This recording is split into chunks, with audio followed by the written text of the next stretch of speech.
Join us for CalicoCon. Co-located with KubeCon 2019, CalicoCon is a full day of technical hands-on labs. Learn more at Tigera.io. Hello everyone, and welcome to today's webinar, Understanding and Troubleshooting Kubernetes Connectivity Issues. So in this presentation today, we'll show you how to identify, understand, and solve the most common Kubernetes connectivity issues. So before I introduce and hand things over to our speaker, Karthik Prabhakar, KP, we have a few housekeeping items to cover on this presentation and the webinar platform. So first off, today's webinar will be available on demand after the live session and will be accessible through the same link that you're using now. It should take about 15 to 20 minutes for that presentation to be live. Copies of today's slides can be made available. You just have to email contact@tigera.io to request your copy. And most importantly, we would like questions about anything our speaker is presenting. Please feel free to ask them through the Ask a Question interface in the BrightTalk application, and we will take questions as they come if we can, but we also will reserve time at the end of this webinar for a full Q&A session. So without further ado, I am pleased to introduce today's speaker, who is first time. I've been doing this now for something close to 30 webinars here at Tigera. This is the first time I've had the pleasure of having Karthik, otherwise known as KP, join us. So welcome, Karthik. Karthik is the Senior Director of the Solution Architecture at Tigera, and you can see there everything he's done around secure application connectivity and helping customers. So without further ado, let's get into the presentation. So Karthik.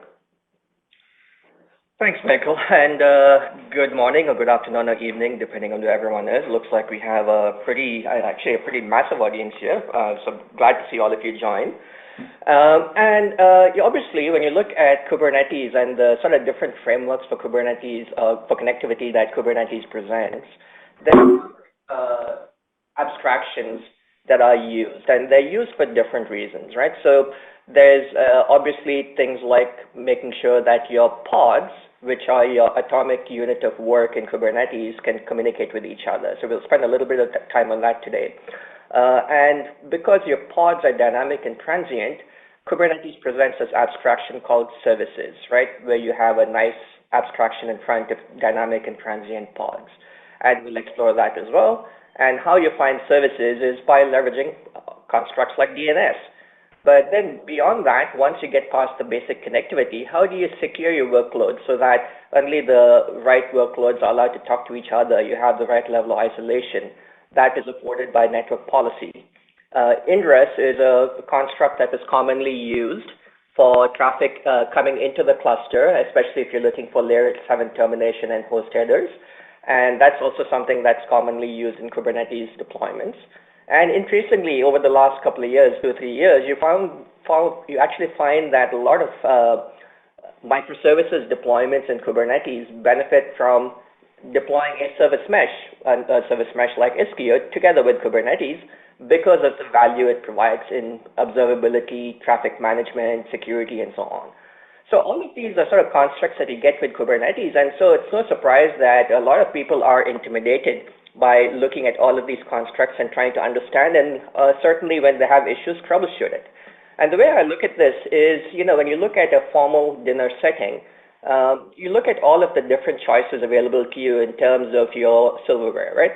Do you really need 4 forks? Do you need 5 knives? Do you need 2 spoons? And you can sort of look at that in Kubernetes as well. Do you really need all of these abstractions? And the way I tend to describe it is each of these abstractions, each of the place settings is there for a specific reason. You don't need to use all of them. You could probably get by just using a fork and perhaps a knife.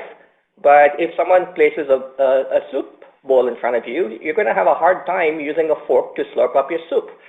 So that's the similar way that I tend to look at Kubernetes connectivity abstractions, in that you don't necessarily need to use all of these abstractions. Some of these might be sufficient, like going with basic pod and service connectivity and perhaps network policy.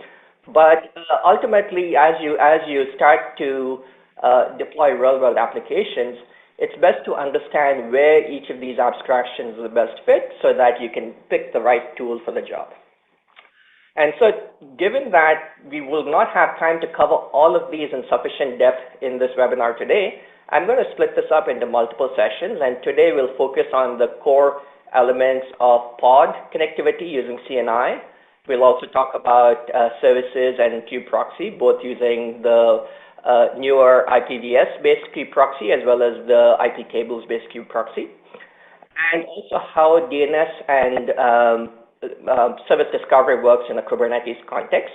And then in a subsequent webinar, we'll cover topics like network policy, ingress and ingress gateways, as well as service mesh and greater depth. That way we can spend sufficient depth on each of these topics.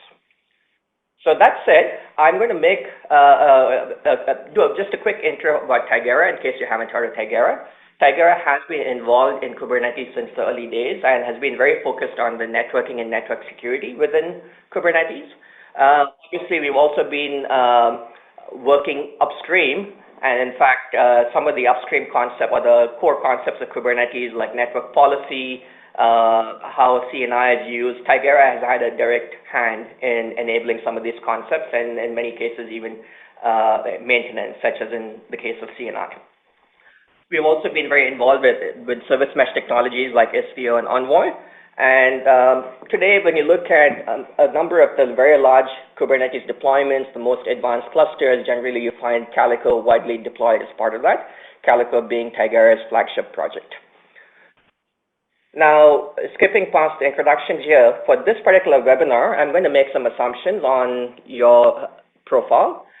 I'm going to assume that all of you on the webinar here have some basic Kubernetes awareness, if not in-depth awareness on the connectivity side, at least being able to understand concepts like kubectl and the API server and the concept of a pod. I'm going to assume you already know that. And I'm assuming that means you've already used kubectl and you've already used some of the basic kubectl commands like kubectl get pods, describe pods, get service, kubectl logs, and so on. And we'll walk through that as well. I'm going to assume familiarity with Linux, including basic connectivity tools like ping and traceroute, which we'll obviously use in troubleshooting, being able to do lookups using dig and NSLOOKUP, being able to do IP route show to look at the Linux routing table, and just basic understanding of Linux connectivity. How does connectivity work through Linux? We are specifically focusing on Linux. Tigera also provides connectivity via CNI, Calico CNI, as well as policy in Windows as well, but we're not going to cover Windows in this particular webinar. Now, the intent today is we'll take a quick run through CNI and pod connectivity, how that works. We will use Calico as an example, using Calico CNI and Calico networking. Concepts presented here would be a little bit different with other CNI plugins, and we can certainly cover some of those in future webinars as well. Then we'll take a quick look at a live cluster and look at how we can troubleshoot basic pod connectivity issues. Then we'll switch back and look at services in Kubernetes and KUBE-PROXY, the basic concepts there. And then again, having covered that, we'll switch back to a live cluster and show how end-to-end connectivity works, including DNS as well, right? So with that said, let's jump into CNI. So the basic concept in Kubernetes is, in a typical worker node, you have a kubelet that is running as part of your Kubernetes cluster. In effect, the kubelet is responsible for launching pods once the pods have been scheduled on a given worker node. And a pod ultimately is a set of containers that are serving an application with a common network namespace associated with them. So once a pod has been scheduled on a given worker node, the kubelet is responsible for launching that pod. And specifically, to get that pod connected to the network, the kubelet will call out to the CNI plugin. The CNI plugin is typically stored as a binary on the host with the configuration normally stored under /etc CNI net.d.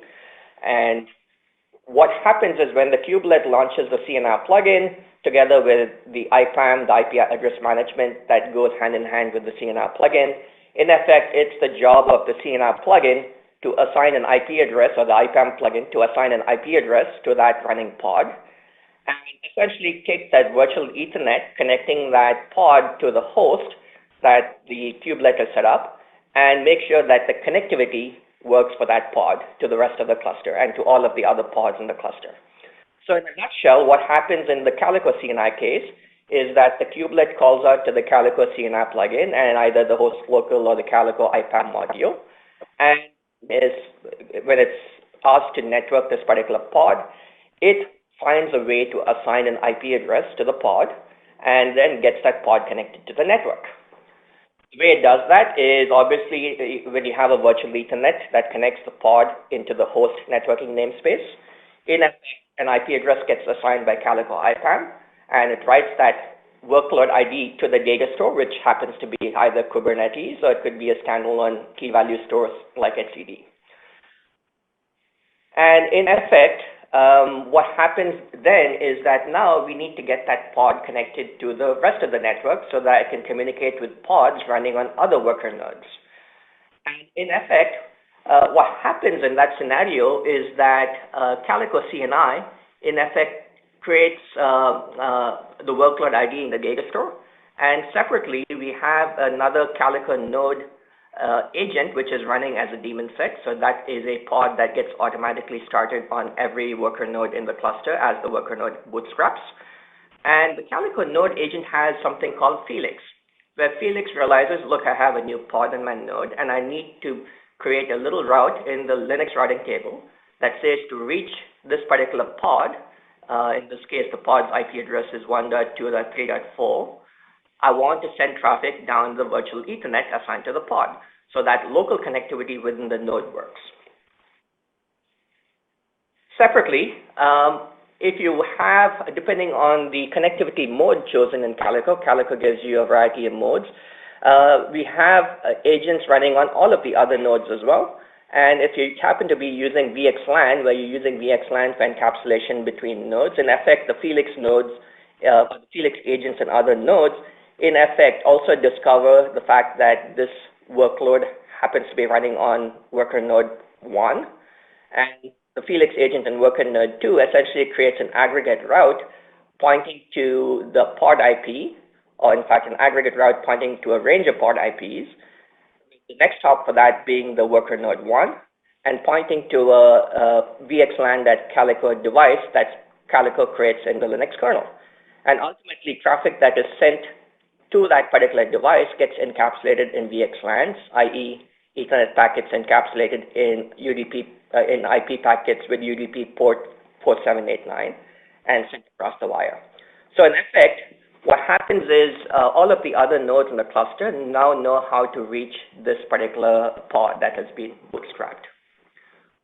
Calico does support other modes of operation as well. Another common encap mode that's used, a simpler layer 3 encapsulation rather than encapping at layer 2, which leads to less overhead, is something called IP and IP, which is simply encapping IP packets in other IP packets.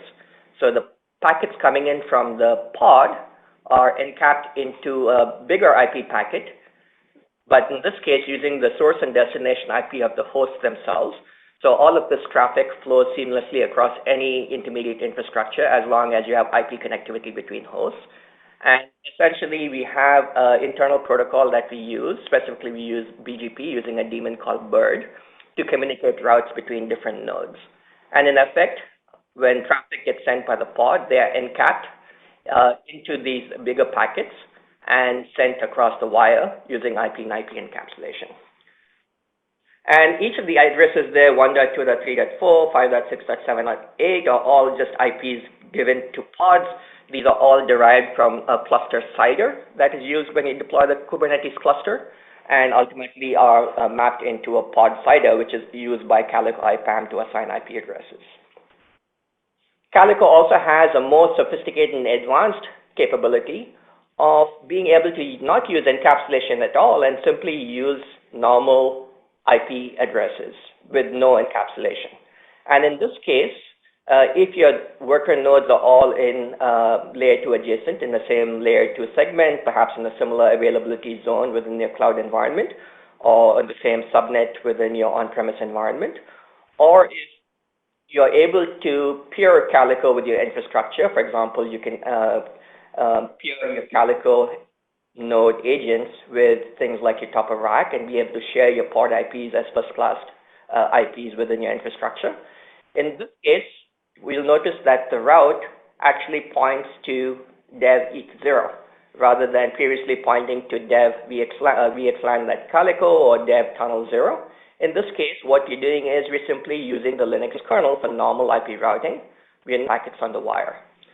And in this case, obviously, you have to make sure that your intermediate firewalls, things like your security groups or NSGs, do not have additional restrictions on traffic between pods, because in this case, we're just using the pod IP to send the packet out over the wire. And this makes troubleshooting a lot simpler, but obviously you do need to make sure that your network infrastructure is able to carry the pod traffic from host to host. So those are your basic concepts and the different modes that Calico can work in, right? And when you deploy Calico as part of your Kubernetes cluster, you pick the manifest and you customize the manifest to specify the mode that you want to use for traffic between nodes.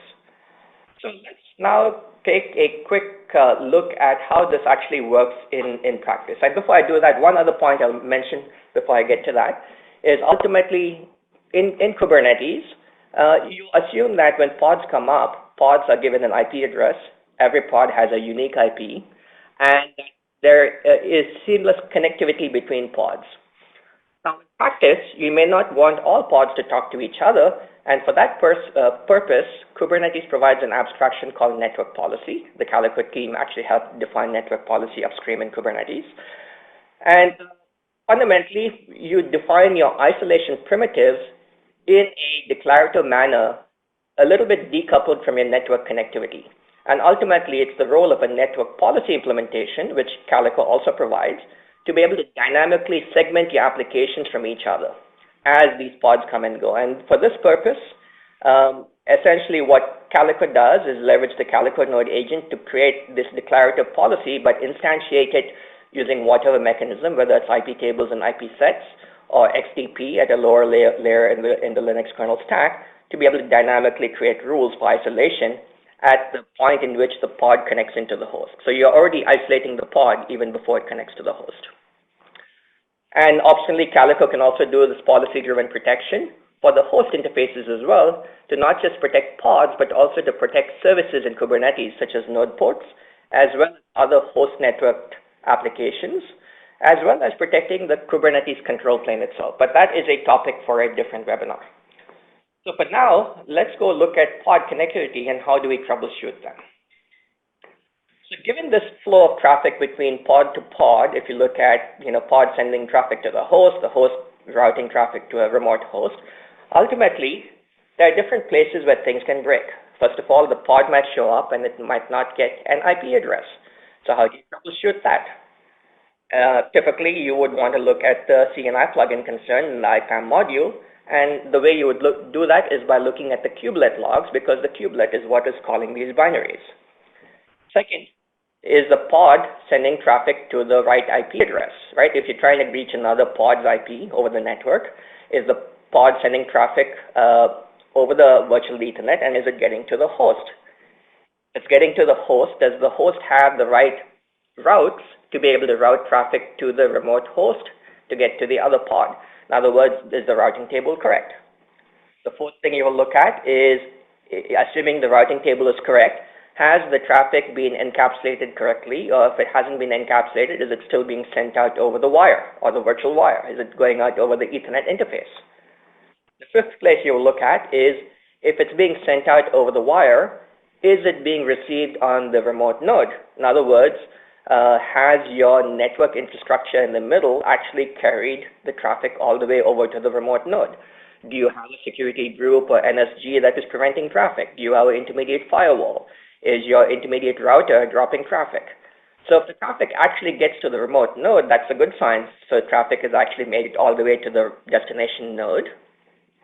And at that point, is it actually being routed? So does the destination node have the right set of routes, and is it sending it to the destination pod? So that's ultimately the last step you would look at. And if that works, then guess what?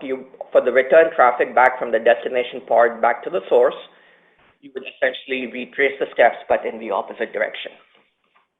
So Let's do this. Let's go take a look at a live cluster to see how pod connectivity works before we get to the services topic. So what I have here is a cluster with a couple of worker nodes and a master node. So if I do a kubectl get pods all namespace. So I have a cluster with 3 nodes, and if I do a kubectl get pods all namespaces, essentially you see I have Calico running in my Kubernetes cluster providing connectivity. I have DNS being fulfilled by CoreDNS, and I have KUBE-PROXY, standard upstream Kubernetes KUBE-PROXY, providing the services connectivity, right? So that's what's running in that cluster. A couple of worker nodes, so I can go look at these worker nodes as well. But if I want to do things like watch my kubelet logs and my worker nodes to see pod IPs being assigned, I would look at the kubelet logs, and that is typically observed using journal-ctl. So, essentially you would do a journal-ctl-fxe. These are the various kubelet logs which are running on that particular node. So now let's do something interesting. Let's go launch a couple of applications. So I'll do a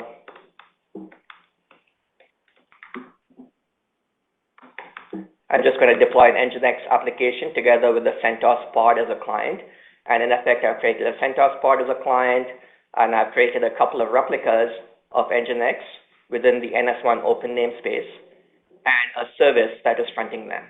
So you'll notice that I have the CentOS pod that is running, that's gotten an IP address from the pod CIDR range to the 10.23 range as my pod CIDR, and a couple of Nginx replicas which are part of a deployment and fronted by a service called open-nginx. So now if I go back and look at where these pods have been scheduled, if I looked at my kubelet logs on this particular node where some of these pods got scheduled, you'll notice that Calico provides some detailed information in the logs in terms of the IP address assignment, the fact that these pods are getting connected. So if the pod shows up and it doesn't get an IP address, that is the first place that you would look to see what happened. Why did the pod not get an IP address? And typically, it would lead to something like a particular configuration error in your Calico manifest where you haven't configured it correctly. But and where you would want to look for that is under CNI net.d. And what you should see there is the different configurations which Calico automatically sets up as a daemon set. So this is all automatically set up by a Calico manifest when you deploy a cluster. So in effect, the configuration for what you're deploying is stored here.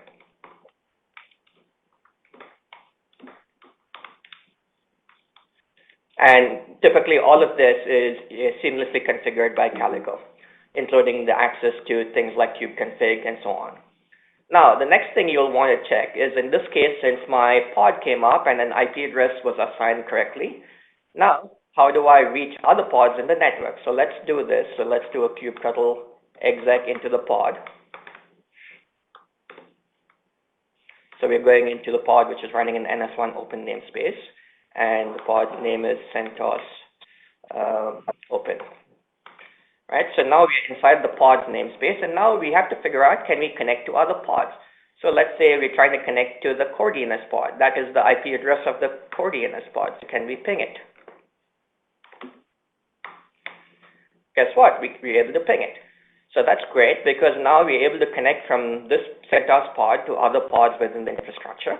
And the way this actually works is ultimately based on Linux doing the routing from the pod network namespace using the standard Linux routing table and being able to route to other nodes. So let's look at what that looks like.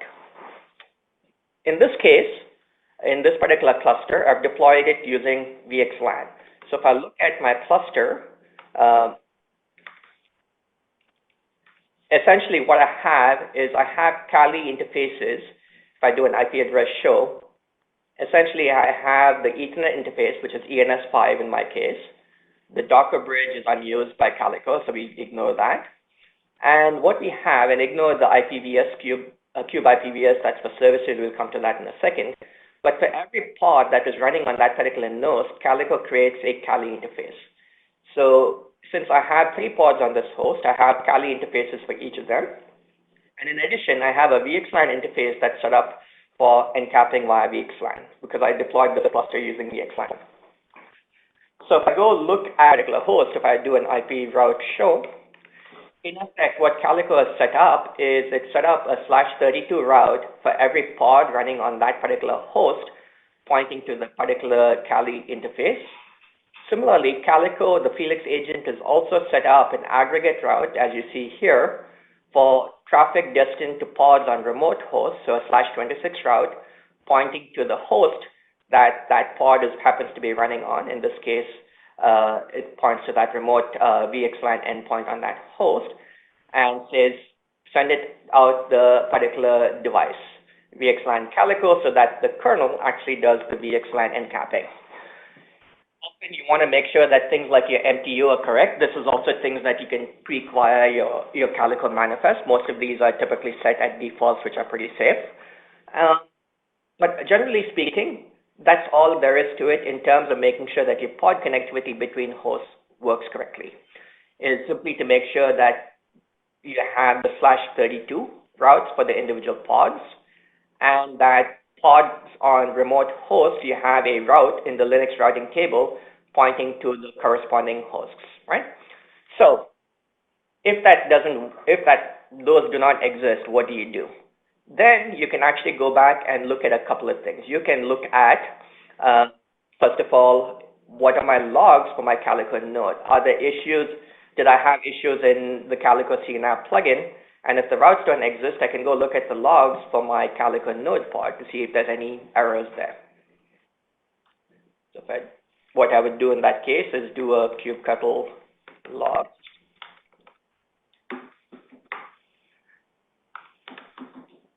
And in effect, if there's any errors in creating routes, or if there's any errors in connecting pods to each other, you will see error logs rather than info logs that Calico node says, oh, I'm having a problem connecting this pod. It might be a warning as well. So those are the things you want to watch out for.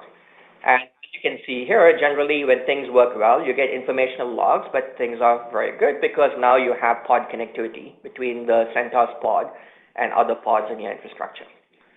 So let's do one more thing. Let me go look at a different cluster where I have Calico deployed with straight IP without VXLAN encapsulation and look at what the routing table looks like here. So if I do the same thing here, I have, let me launch the same application.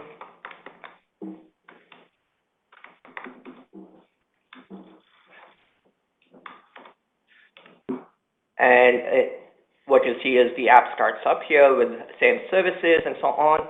And if I go look at the routing table here, on this particular cluster, notice that I have now the same /32 routes, which I added about /26 routes, but in this case, it is pointing directly to the ENS interface rather than pointing to a VXLAN interface.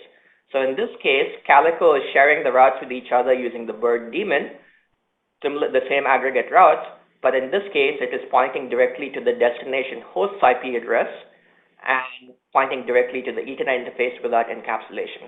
So the packets are actually being routed by Linux with no encapsulation. So now, if you're using Calico with no encapsulation, there is no packets and packets to troubleshoot. You're simply troubleshooting the pod IP packets all the way from source to destination. It also means that if you have things like security groups or intermediate firewalls, they are allowing the protocols and traffic that you want to allow between nodes. So you need to have the right holes in your external firewalls if you have those. All right, so let's come back to sort of the next set of troubleshooting steps. So we talked to making sure the pods have an IP. We talked about once the pods have an IP, checking to see that the pods are able to talk to other pods, whether they are pod network with a pod CIDR range, or whether they are host network. In my case, my hosts happen to have the 172.24.20 range, and that connectivity works between any set of pods, right? Assuming you don't have policy defined. Now, so far, everything is good in our scenario, and pods are able to talk to each other. So now, what is the next scenario we need to consider? And for that, I'm going to come back and stop sharing and go back to the slides here. So as we know, in Kubernetes, pods are dynamic and transient. So pods come and go, and for that purpose, pods are great to make sure that ultimately connectivity between pods work, because that's ultimately the unit of communication. But that's not sufficient, because if a pod dies, your application should not be affected. And for that purpose, Kubernetes provides an abstraction called services. And you define a service in a typical declarative fashion in Kubernetes using a manifest. And when you declare it, you use a selector that ties that service to a particular deployment. So in this particular example, the selector app equals my app will allow the service to be backed by any deployment that has that same selector, i.e. app equals my app. And ultimately what the service is saying is that I want the service port to be port 80, but I want you to map to port 9376 on the pod, which is the target port that I'm using. And ultimately what happens here is that when a pod is sending traffic to a service, the service assigns a virtual IP. In this example, I'm using 172.16.0.5 as a consistent virtual IP or cluster IP that fronts the service. The service itself is backed by these very dynamic and transient pods, and each pod, as you saw in my previous example, has a dynamic IP. In my example, it was a 10 dot address, 10.23, but in this particular example, the pod has a 192.168. And as pods come and go, the role of a service is to keep track of all of the individual pod endpoints, but dynamically map the 172.16.0.5 service IP or the cluster IP to one of these backend pods. And ultimately, when a different application like pod B tries to reach a service cluster IP, this mapping is dynamically maintained so that the application connectivity works even if one of the pods happens to die behind the scenes. And this function in Kubernetes is performed by KUBE-PROXY. So KUBE-PROXY, in effect, what it does is it watches the service in Kubernetes and watches the state of endpoints. And in effect, as a service determines through liveness and readiness checks whether a given endpoint pod is alive or dead. So Kubernetes has this concept of liveness checks and readiness checks, where it is constantly checking based on what you configured in your application manifest as how you determine whether a pod is alive or dead.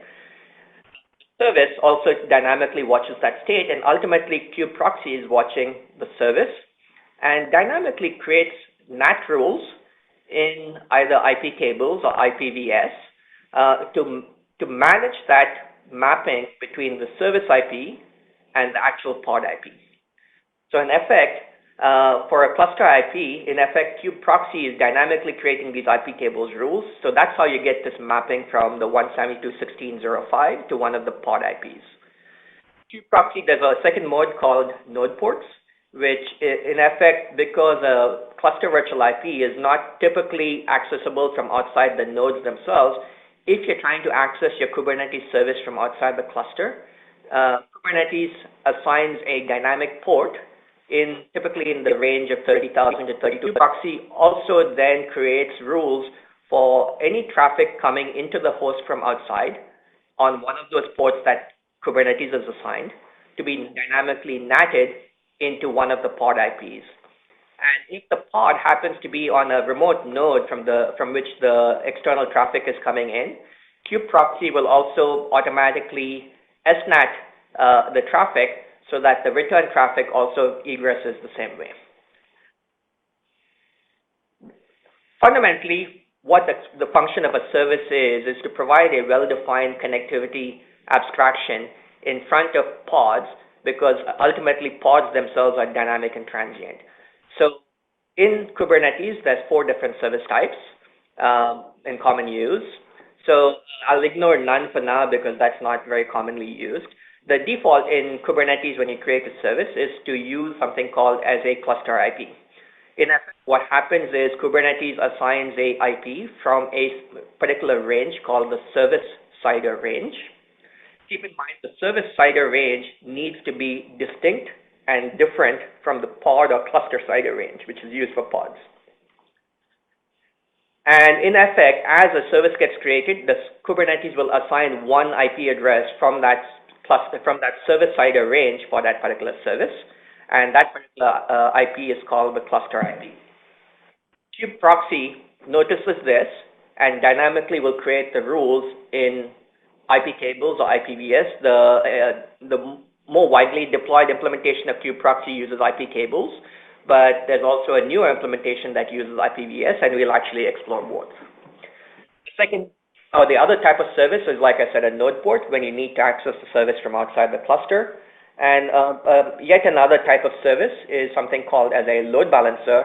And in this case, Kubernetes supports a number of well-known cloud load balancers, where in addition to creating the cluster IP, Kubernetes also assigns an external IP and can also talk to one of these cloud load balancers to be able to dynamically create the load balancing rules on this external load balancer so that those external load balancers send traffic to the appropriate node, where the KUBE-PROXY and the node plums in the correct external IP addresses and then NATing from that as well.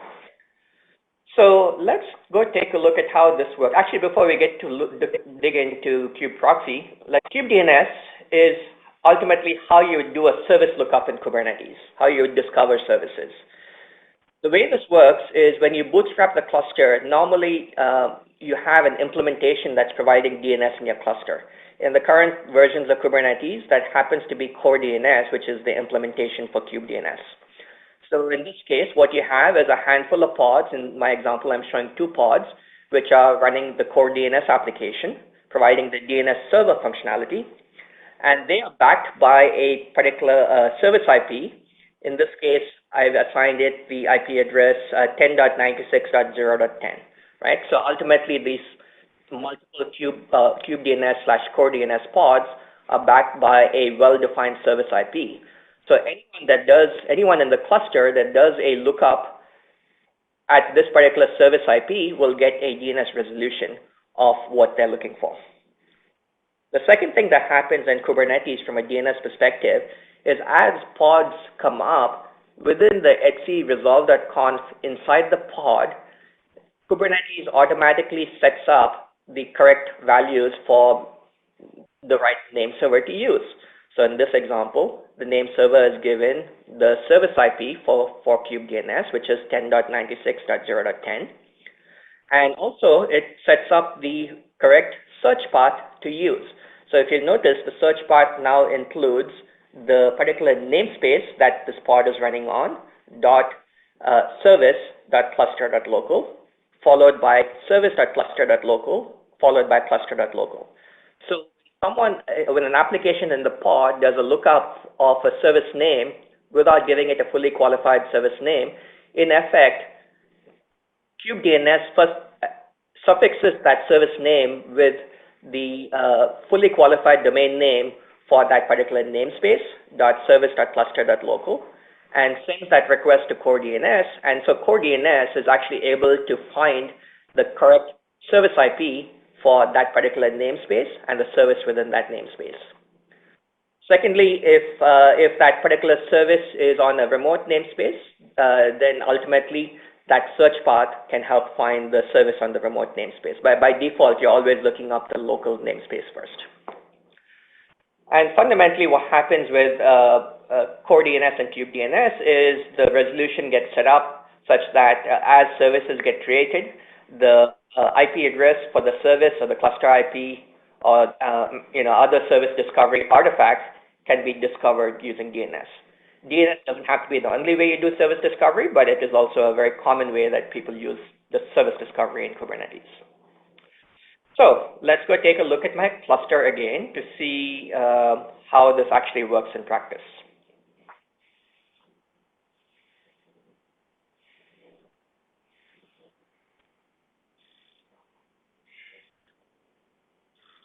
All right, so coming back to my cluster here, where in this particular case, I have my CentOS pod, which is a simple client pod, which I'm using, but I have 2 Nginx pods, which are both being fronted by a service. So if I do a kubectl get service -n ns1-open, Notice I have a service called OpenNGINX that I've created mapped to these two pods. It happens to be a node port, so it's got a port in that particular range, in this case 30,080. But also there is a cluster IP that's assigned. And notice that the cluster IP range 10.101 comes from a 10.96.0.0 range, which is completely distinct from the 10.23 pod range. So you have to make sure that your pod CIDR range and your service CIDR range are completely distinct. So pod CIDR and cluster CIDR both are used for the pods, versus the service CIDR is what is used for the services. And then the service CIDR range happens to be the 10.96.0.0/14 range, which is where this address gets assigned from. Now, let's look at the service connectivity again. First of all, in this particular cluster, I'm using the IPVS KUBE-PROXY for the KUBE-PROXY implementation. And so if I do an IPVS ADM-LN, and I also want statistics, notice that what I have here is IPVS is telling me that, look, here's my IP address and port. So in this case, the service IP that's been assigned, or this case, it's a node port, traffic port 30,080. Similarly, if I look at the specific cluster CIDR that's been assigned, 10.101.204, you will find the particular service site. There it is. So you find the 10.101.204, and it gets mapped dynamically to one of the pods which are backing that service. And ultimately, I get statistics for input and output bytes, because this is being used for load balancing among the different pods using a variety of IPVS load balancing algorithms. In my case, I've just set up round robin. Ultimately, traffic from individual clients are load balanced among the different destination pods. But what IPVS does is it sets up NAT using the net filter mechanism in Linux to be able to NAT that service IP pods backing it. So on the wire, when you see a pod reaching out to a service IP destination, what you'll ultimately see is the source IP address being the client pod's IP, and the destination IP on the wire will be one of the destination pod IPs. You will not see the destination service IP on the wire. And ultimately, the traffic goes from pod to pod. So you're following the existing steps I already described for troubleshooting pod connectivity. So now if I do a kubectl exec into my CentOS pod, and I try to do a few things. First of all, I'm going to do a curl on the service name. So it is open.nginx. Or was nginx open? I forget. The service name was OpenNGINX, sorry. OpenNGINX. And if I do that, guess what? It worked. I'm able to connect to Nginx. So what happened there? First of all, I did a curl with the service name. The fact that I used the name and not an IP address tells me that DNS is working. How did it work? Let's do a cat etc resolve.conf within the pod. What you see here is the name server's cluster IP is actually used as a target. So in other words, my pod has tried to talk to the cluster IP of the DNS name server. That cluster IP gets mapped to one of the CoreDNS pod IPs. So that mapping already worked. And then beyond that, that result came through. So CoreDNS was actually able to correctly resolve the IP and send the actual IP. So if I do a dig, I don't know if I have dig installed.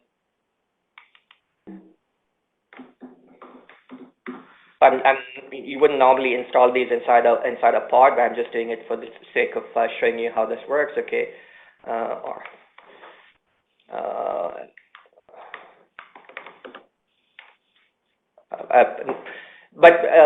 actually, let me see if I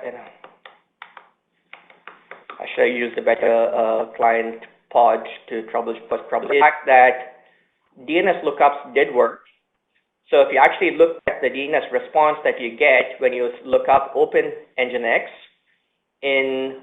suffix it by this particular namespace.service.cluster.local, the response back from the KUBE-DNS, i.e. CoreDNS, is to give you the service IP that is being assigned to that particular service. In this case, it would be the particular service IP for the Nginx, Open Nginx service, which is the 10.96. Whatever, sorry, 10.101.204.227. And then the next step was when I did a curl, ultimately that is what gets looked up.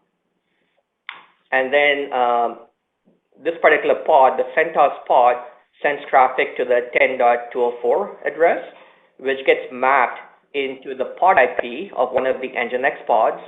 In this example, it would be one of these. And then you would see the traffic flow on the wire with the source of the CentOS pod and with the destination of this particular pod. And if you want to trace and troubleshoot if that connectivity doesn't work, ultimately you're going back to pod IP connectivity troubleshooting, which is by doing things like IP route show, making sure that the routes exist. So in this case, it's my destination is 10.23.186.196. This is the particular route that will be used. So that's how you would do connectivity troubleshooting for cluster IPs. In this case, if I was reaching out to the node port, ultimately in the node port case, you're sending traffic to the host IP. And in this case, since the destination is this particular host, the traffic will be destined to that particular IP address, but port 30,080. And ultimately, KUBE-PROXY simply sets up the rules in IPVS. Now, one caveat to that is that KUBE-PROXY's IPVS implementation still uses IP tables for things like node ports, and there are specific reasons for that. So if I do an IP tables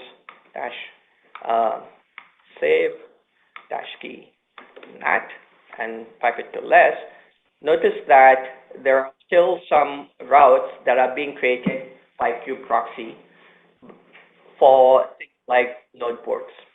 And specifically, these are to allow Kubernetes to use the best facilities available in the Linux kernel for a given function. IPVS is great for load balancing. It is not great for things like SNAT. So that's one reason why you'll find that KUBE-PROXY still uses IP tables for SNAT, for things like node ports. But at the same time, the IPVS implementation always leads to a fixed set of rules independent of a number of services. So it still has some really good scalability characteristics, even as you get to many tens of thousands of services. Now that is the IPVS implementation of KUBE-PROXY. Let's look at now the IP tables implementation of KUBE-PROXY, which is an alternate implementation which I have running in my other cluster. In this case, the way KUBE-PROXY sets up rules is using the NAT table in IP tables. So if I do an IP table save, let me make this bigger.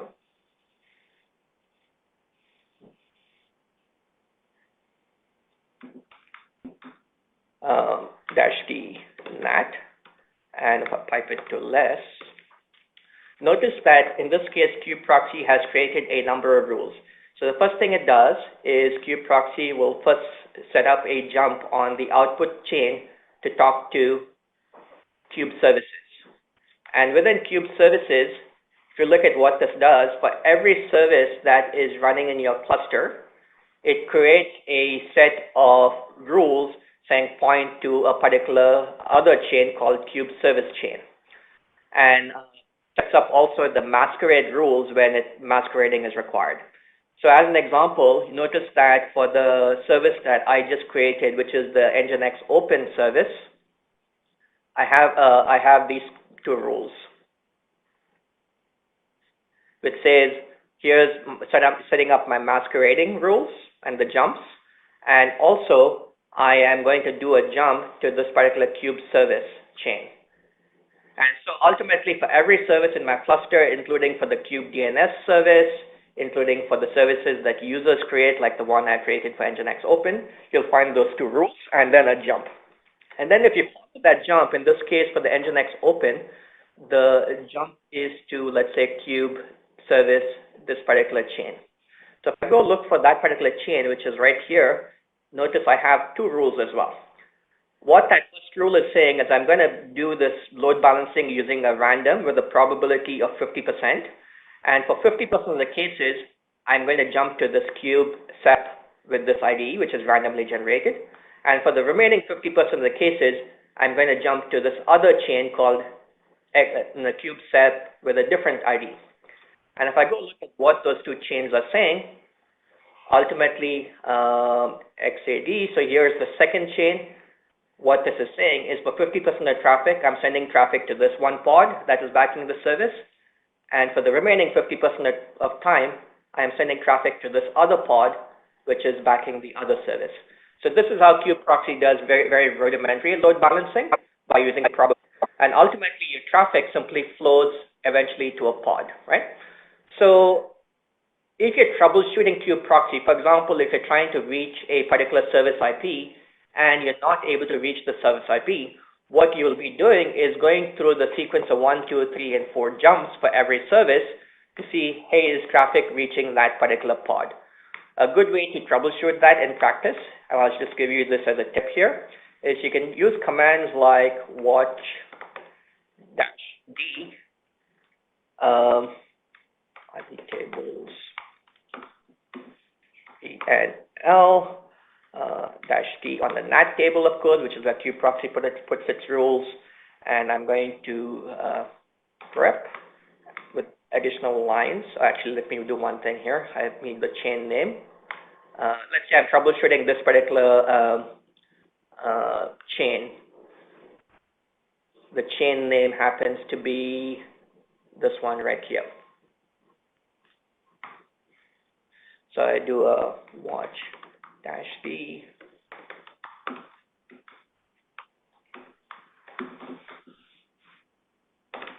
Grep with 2 lines.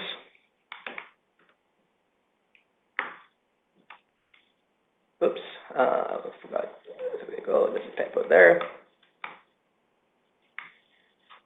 And in effect, as packets come and go into the service, you will see this value change. So if I remove this value and just show you the entire thing without the grep, let me do this. So in effect, you will see the values change as packets come and go into the individual chain. Let me actually remove the grep altogether so you see how this will view in a typical environment. And as packets change, you'll see the packet counts increment. And because I've done a difference on the watch command, you see where packets are coming in. So you're able to go back and troubleshoot exactly which chains are hitting packets and which are not. And there's ways that you can do this in production at scale that we'll come back and walk through in the next webinar when we talk about things like policy and being able to analyze and understand things like flow logs as well. But now, at the raw level, you're also able to get the statistics using just raw IP tables. Or if you're doing the IPVS KUBE-PROXY, you can do this using the IPVS ADM with the stats. And similarly, use the watch command to see where the packets are coming in, which chains are hitting it. And if you're not able to get to a destination service IP, i.e. the NAT is not working correctly, then you can go back and troubleshoot the corresponding chains on that particular IPVS or IP tables rule. So let's come back to summarizing troubleshooting here.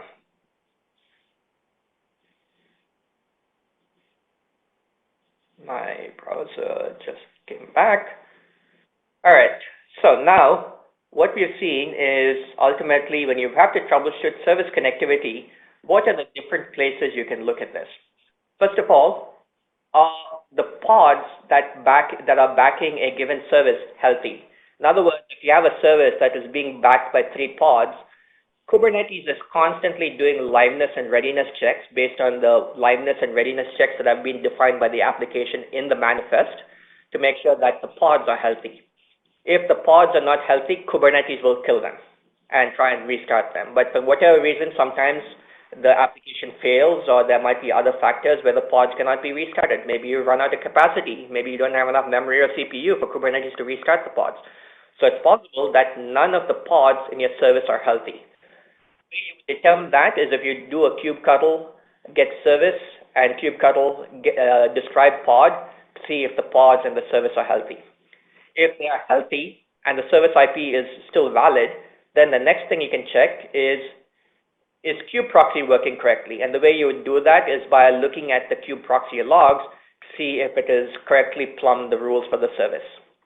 And part of that is also making sure that it is being able to correctly write to IP cables or IPVS to create the correct rules. And again, those should be logged using the KUBE-PROXY logs if it is unable to create the rules in IPVS or IP cables. And ultimately, the fourth thing you will check is your IP cables and IPVS working correctly? So in other words, when a destination or when a source pod is trying to reach their destination service, that those NAT rules are happening correctly. And for that, ultimately, what you're doing is you're keeping track of IP cables using techniques like tracing in IP cables, or you are using, in the case of IPVS, you're also keeping track of IPVS logs, which are also both IPVS and IP cables also log to the kernel logs, so you can actually log this and get some errors in the kernel if either of them have errors. So just wrapping up here, other things you can have, there's a number of tools. What I showed you so far is how you can do this imperatively, where you are going into doing a kubectl exec, you are pinging, you are trace routing, you are actually logging into a host and doing an IP route show, you're doing a TCP dump, you're doing a Wireshark. There are tools that make this much more, make this much more effective in actually practice in production at scale.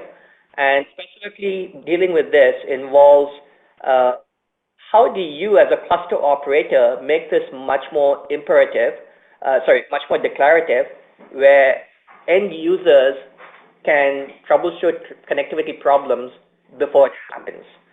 The command, which are utility images or ksniff integrates with kubectl to make the snooping much easier. Also for Calico-related problems, we also recommend the Calico command. Things like Calico node status and other tools like that will show you when there's connectivity issues. So I also recommend using Calico.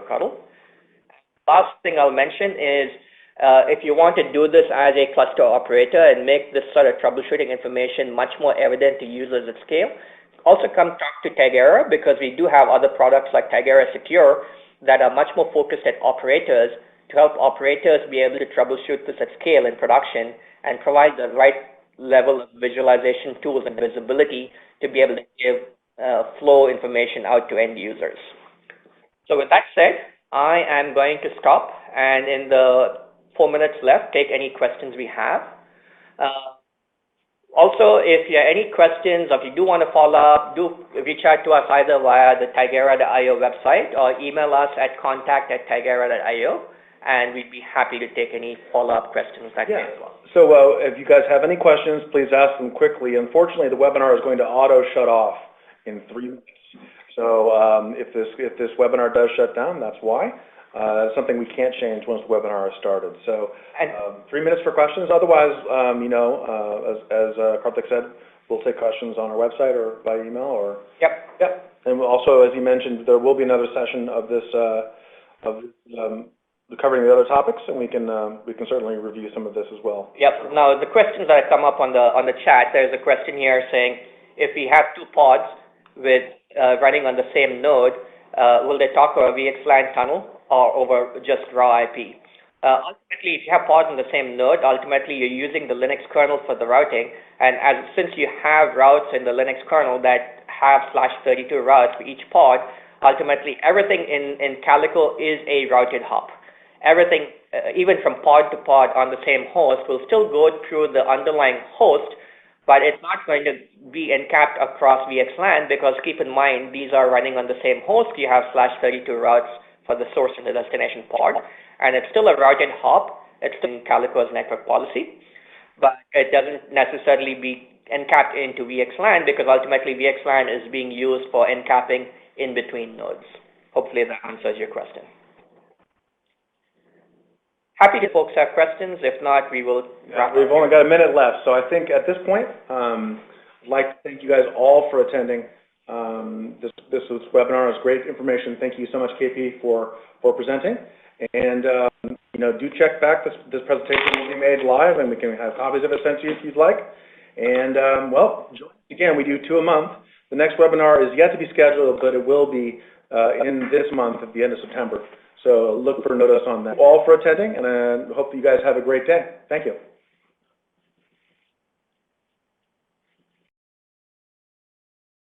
questions if folks have questions. If not, we will wrap up. We've only got a minute left, so I think at this point, I'd like to thank you guys all for attending this webinar. It's great information. Thank you so much, KP, for presenting.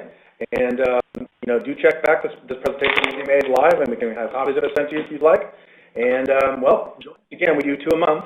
The next webinar is yet to be scheduled, but it will be in this month at the end of September. So look for notice on that. All for attending, and hope you guys have a great day. Thank you.